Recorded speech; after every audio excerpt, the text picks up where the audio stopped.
Hey, what up guys, so we're going to be doing the first video in our new series on the channel, which is called X11 Reviews.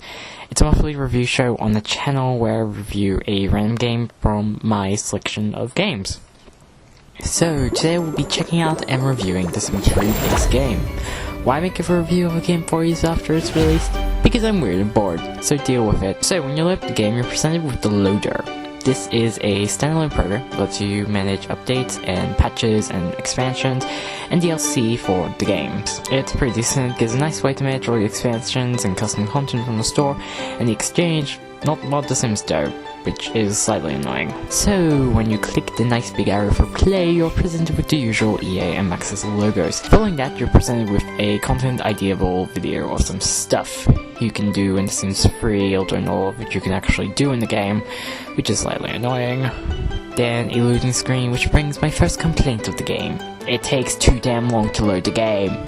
Skyrim loads in less time, and it's even more impressive graphically. However, once it does load, you're presented with a screen for loading up your previously saved games and towns, starting a new town, signing into the optional but highly recommended Sims account or Origin account with a different name, as I like to call it, and changing some of the in-game options. I highly recommend signing in the account, as it does give you the ability to get 1,000 Sims points for free if you register the game. It also shuts the game up about it, so that's useful too. To create a new game, you have to select the town. With the game, you get a town called Sunset Valley, and the ability to download one for free, called Riverview. You can also purchase a few towns using Sim points, and you generally get one with all the expansion packs. When you load into the town, you load up into Town Editing View, which you can use to start customizing your town or get started working on your Sims. I generally start with my Sims, then work on the town, so let's go with that. If you're familiar with Kaz from the second game, then you'll be delightfully surprised, as this Kaz in The Sims 3 is pretty similar, although much nicer. On the first screen, you'll choose your Sim's name, first and last, your skin tone, which includes an RGB slayer as well as a bunch of shades in various colors such as blue or green, your Sim's age, gender, muscle definition and size, your Sim's fatness, and breast size if to go. And yes, there's a Lara Croft option. On the next screen, you get options for hair, specifically your hairstyle, elbow style, beard, and the new inclusion chest hair. Also new in this screen is the ability to give Sims custom hair colors such as blue, red, etc.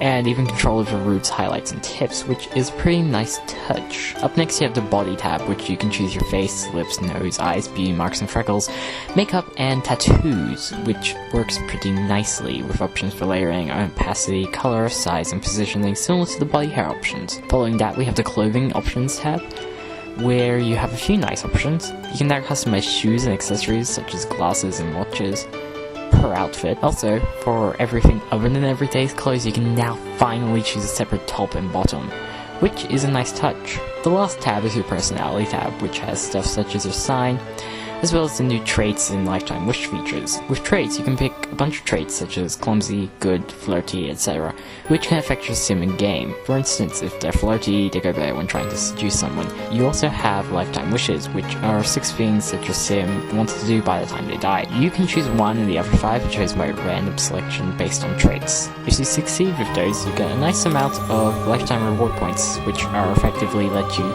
unlock cheat codes. Finally, guess through small things such as you can now be the fiancé or girlfriend of a Sim, or boyfriend, that too.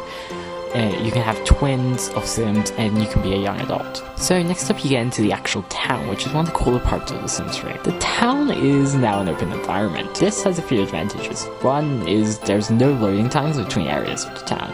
You can send your Sim running, jogging, driving, or biking around town, and all without a loading time on the screen, which kind of, is okay. It makes the huge loading times okay. Also, all Sims in your game are now on the same time, so that means you can no longer do that thing where you'll be playing one household, switch to another household, and then the other household freezes. Additionally, all the NPCs will age with your Sims and do stuff by themselves, walk around the town, stuff like that, which adds a bit more life to the town. There are 2 small disadvantages to this, however. As to save from lagging your PC too much, a few of the places in the towns are are called rabbit holes, or a place where your Sim can enter, do stuff in, but you can actually see them doing that. You also have the disadvantage that the entire town can't be really changed by mods or expansion packs. So for instance, with the late night expansion, instead of adding a downtown, similar to the other Sims games, they just added a new town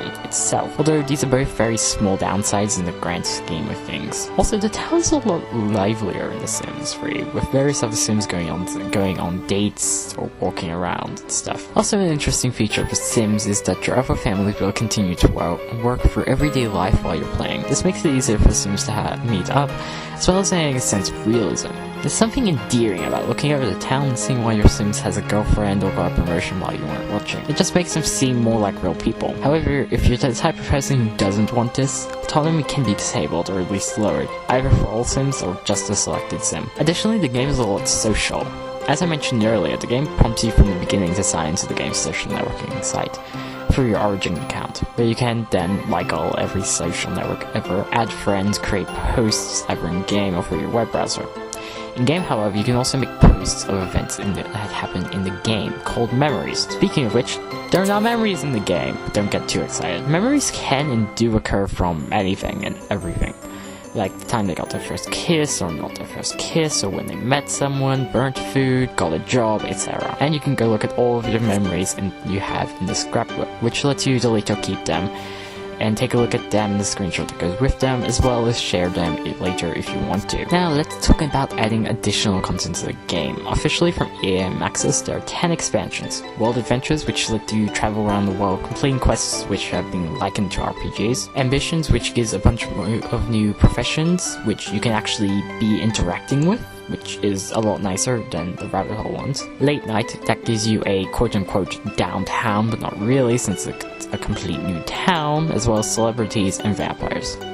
I'm not kidding about that last part. There's also Generations, which gives some more age-specific traits and interactions. Pets, which gives you the ability to have animals run around your towns, as well as create a pet. Showtime, which is similar to Ambitions, but more focused towards musicians and actors and the likes. Supernatural, which lets you turn your Sims into vampires, zombies, werewolves, fairies, and witches, which I think is pretty cool, something weird like that. Seasons, which gives you seasons and 100% politically correct holidays to go with them. University Life, which lets you send young adults to higher than high education.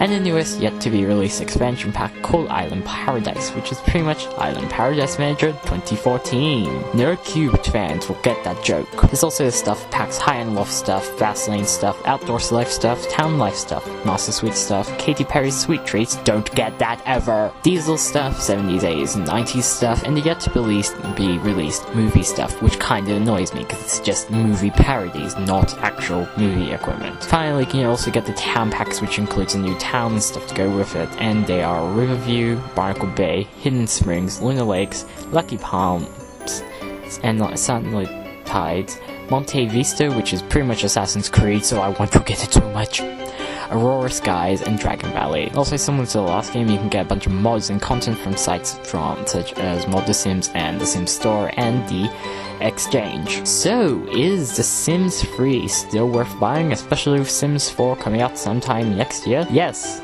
Yes, it is. While the new game will inevitably add a lot of new features, there's no clear indication where it's coming out. And The Sims 3 already has expansion packs and a lively modding community. Plus, I'll let you in on a secret. You can get The Sims 3 and University Life for $50 for the Steam store, which is less than the expansion on its own. So yeah, that's it for this video review of The Sims 3. I hope you liked it. If you did, hit the like button. Yeah, I don't know what else to say. Goodbye.